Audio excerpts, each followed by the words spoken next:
চলচ্চিত্র দিয়ে খুব একটা সুবিধা করতে না পারলেও বাংলাদেশের ওটিটি প্ল্যাটফর্ম তাদের দুর্দান্ত গল্পের সব সিরিজ দিয়ে দর্শকদের কাছে বেশ শক্ত একটি অবস্থান তৈরি করে নিয়েছে।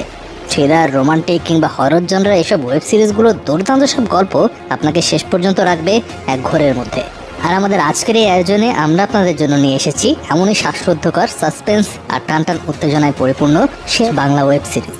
তাহলে আর দেরি না করে চলুন শুরু করা যাক থ্রিলার জগতে আমাদের এই রোমাঞ্চকর যাত্রা। ওয়েব সিরিজটি হচ্ছে কারাগার।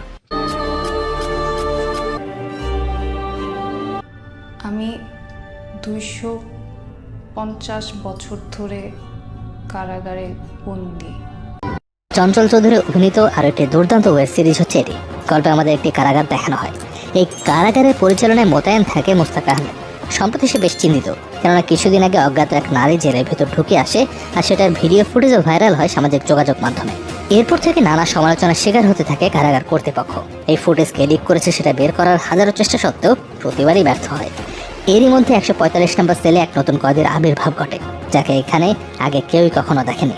শত চেষ্টার পরও তার থেকে কোনো কথা বের করতে পারে না তারা, কেননা সে কথা বলতেই পারতো না। সেই কারাগার 145 নম্বর সেলটি ছিল একটি অদ্ভুত সেল, কেননা সেই সেলে আসা প্রত্যেক কয়েদি একদিনের মাথায় আত্মহত্যা করত। আর সেই সেলে আকস্মিকভাবে আবির্ভাব ঘটে নতুন এই কয়েদি, তাই স্বাভাবিকভাবে তাকে নিয়ে সৃষ্টি হয় নানা রহস্যের। এরই মাঝে সেই কয়েদিকে পিটিয়ে কথা বের করতে যাওয়া পুলিশ কর্মকর্তার আকস্মিক মৃত্যু হলে জেলে অন্যান্য কয়েদিরা তাকে পীর বাবা ভাবতে শুরু করে। ইশারা এবং কাগজে লেখার মাধ্যমে সে সকলের সঙ্গে কথাবার্তা বলে এবং নিজেকে মীর জাফরের ঘাতক বলে পরিচয়ও দেয়, যা মোটেও বিশ্বাস করতে চায় না মুস্তাক আহমেদ সহ তার কর্মচারীরা। গল্প যতই সামনে এগোয় আরও বাড়তে থাকে রহস্যের প্যাচ। শেষমেশ কি হয়, কে এই কয়েদি, কি তার পরিচয়, তা জানতে দেখতে পারেন কারাগার ওয়েব সিরিজটি।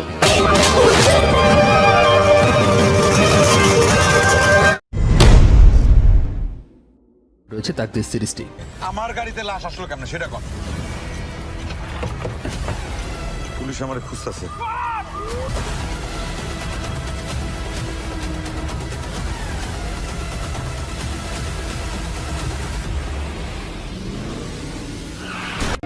গল্পটি মূলত তাকদীর নামের এক ব্যক্তিকে কেন্দ্র করে। লাশবাহী এক ফ্রিজিং ভ্যান চালায় তাকদীর। তার কাজ হচ্ছে অ্যাম্বুলেন্সে করে লাশ নিয়ে এক স্থান থেকে অন্য স্থানে স্থানান্তর করা। একদিন সে তার প্রতিদিনকার লাশ পরিবহনের কাজ করতে গিয়ে দেখতে পায় কেউজন তার গাড়িতে একটি অজ্ঞাত লাশ রেখে চলে গিয়েছে। কি করবে বুঝতে না পারে সে তার বন্ধু মন্টুর সাথে এ ব্যাপারে কথা বলে। ভয় পেয়ে তাকদীর লাশটিকে ময়লার ভাগাড়ে ফেলতে গেলে অজ্ঞাত একটি নাম্বার থেকে এক ব্যক্তি তাকে কল করে আর তাকে বলে তাকে পরবর্তী নির্দেশনা না দেওয়া পর্যন্ত যেন সে লাশটি তার কাছে অ্যাম্বুলেন্সের ভেতরে রাখে। তাকদীরও সেই ব্যক্তির কথা মোতাবেক লাশটি তার গাড়িতে নিয়ে তার কাজ পরিচালনা করতে থাকে। নানা চিন্তা ভাবনা করার পর তারা এই লাশের দায় এড়ানোর জন্য বরিশালে অন্য এক মৃত ব্যক্তির লাশের সাথে এই লাশকে পরিবর্তন করার সিদ্ধান্ত নেয় এবং সেই মোতাবেক লাশটিকে দাফনও করে। কিন্তু পরবর্তীতে সে জানতে পারে লাশটি মূলত অনেকদিন যাবৎ নিখোঁজ থাকা সাংবাদিক আফসানা আঞ্জুমের।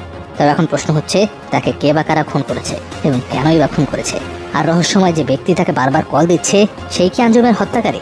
এসব প্রশ্নের উত্তর নিয়ে সৃষ্টি হয় নানা জল্পনা কল্পনা। গল্প যত সামনে এগোয় আঞ্জুমের মৃত্যুর আসল রহস্য এবং এর সঙ্গে সম্পৃক্ত নানা প্যাচ খুলতে থাকে একটু একটু করে। একই সাথে সামনে আসতে শুরু করে আঞ্জুমের মৃত্যুর কারণ এবং এর সঙ্গে জড়িত ওয়েব সিরিজ মহানগরের সিজন 1। সত্যি বলেন, ওখানে হারুন নামে একজন ওসি আছে, পুরনো লোক। একজন ধূর্ত পুলিশ কর্মকর্তার চতুরতা এবং তার করা নানা পরিকল্পনা এবং কর্মকাণ্ডের উপর ভিত্তি করে ধাবিত হয় ওয়েব সিরিজটির গল্প। আমরা পরিচিত হই পুলিশ কর্মকর্তা হারুনের সাথে। আশ্চর্য রকমের চতুরতার পাশাপাশি টাকার প্রতি একটি লোভ তার চরিত্রে আমরা দেখতে পাই।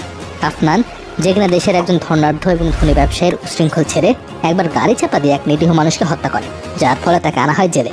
তাকে এখন হারুনই জেল থেকে বের করতে পারবে, আর এই সুযোগে সেই একের পর এক আফনানের কাছ থেকে নিতে শুরু করে লক্ষ লক্ষ টাকা। ইচ্ছা না থাকা সত্ত্বেও যেটা হারুনকে দিতে বাধ্য হয় আফনান। এদিকে আমরা পরিচিত হই পুলিশের আরও দুইজন কর্মকর্তা মলয় এবং শাহানার সাথে। আফনানের কাছ থেকে টাকা নিয়ে তাকে বাঁচানোর উদ্দেশ্যে আবির নামক অন্য এক ব্যক্তিকে বিনা অপরাধে যখন হারুন ফাঁসানোর চেষ্টা করে, তখন আবিরকে বাঁচাতে, আফনানকে তার ন্যায্য শাস্তি দিতে এবং হারুনের মুখোশ উন্মোচন করতে নিজেদের সর্বোচ্চ চেষ্টা চালায় তারা দুজন। সিরিজটিতে মলয় এবং শাহানাকে আমরা হারুনের বিপরীত চরিত্র হিসেবে দেখতে পাই। তবে শেষ পর্যন্ত কি বিজয়ী হবে? হারুন তার বুদ্ধিমত্তা প্রয়োগ করে কি পার পেয়ে যাবে, নাকি মলয় এবং শাহানা তাকে থামাতে সমর্থ হবে? সেটা জানতে হলে চোখ রাখতে হবে মহানগর সিজন 1-এর উপর। আর সিরিজের শেষে রয়েছে এমনই এক টুইস্ট যাতে দর্শকরা হতবাক হতে বাধ্য, যা সিরিজটির পরবর্তী সিজনের প্রতি আগ্রহ আরও বাড়িয়ে তোলে। ভাবছিলেন পালায় বাইচে যাবেন? সে পেট কাটা সব। মা ছোটবেলায় এসবের গল্প বলতো। ফল কিনলে মাছি আসে, আর মাছ কিনলে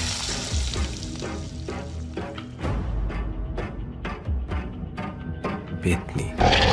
চরকিতে মুক্তি পাওয়া আরও একটি অসাধারণ সিরিজ হচ্ছে এটি। গ্রাম বাংলা লোকমুখে প্রচলিত নানা গল্পকে বাস্তবে রূপ দিয়ে নির্মাণ করা হয়েছে হরর মিস্ট্রি ঘরানার এই ওয়েব সিরিজটি। এই পর্যন্ত এই সিরিজটির একটি সিজন এসেছে, যার মধ্যে রয়েছে 4টি এপিসোড। এর প্রথম এপিসোডটির নাম হচ্ছে এই বিল্ডিংয়ে মেয়ে নিষেধ। গল্পের শুরু হয় আমাদের মূল চরিত্রকে দেখানোর মাধ্যমে, যেখানে একটি ছেলেদের হোস্টেলে থাকে। নিঝুম রাত, চারিদিকে অন্ধকার। এমন সময় একা রাস্তায় সে একটি মাছ কিনে ফেরত আসছিল হোস্টেলে।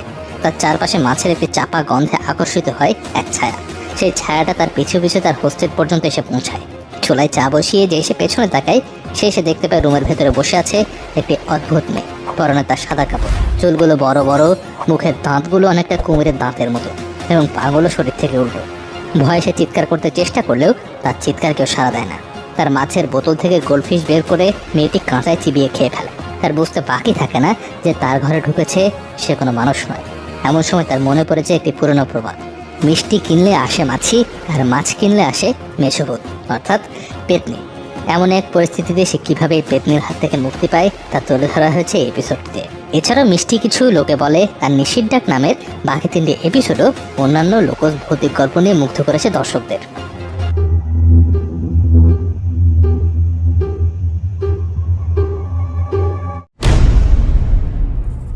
সিরিজটি হচ্ছে সিন্ডিকেট। এই যে দেশের শত শত কোটি টাকা সাদা হয়, বিদেশে পাচার হয়, সব কি ব্যাংকের মাধ্যমে হয় নাকি? অধিকাংশ হয় ব্যাংকের বাইরে। গল্পের মূল চরিত্র আদনান চরিত্র অভিনয় করেছেন আফরান নিশো, যে কিনা মানসিক এক রোগে আক্রান্ত, যার নাম অ্যাসপারাগাস সিনড্রোম বা মাইন্ড অটিজম, যার কারণে সে সামাজিকভাবে কিছুটা অকওয়ার্ড। আদনান আর জিসার মধ্যে ছিল প্রেমের সম্পর্ক। তবে একদিন আদনান লক্ষ্য করে জিসার মধ্যে প্রায় কেমন যেন একটা অস্থিরতা কাজ করে।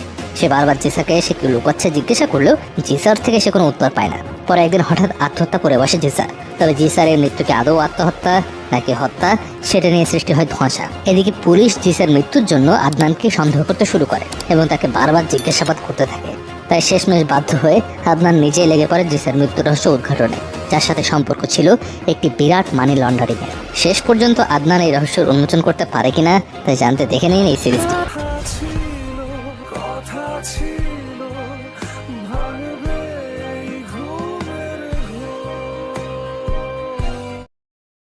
তো বন্ধুরা, এই ছিল আমাদের আজকের ভিডিওটি আপনাদের কেমন লাগলো কমেন্ট করে জানাবেন। ভিডিওটি ভালো লাগলে একটি লাইক দিবেন, আর চ্যানেলে নতুন হলে সাবস্ক্রাইব করবেন। দেখা হবে পরবর্তী ভিডিওতে। ধন্যবাদ।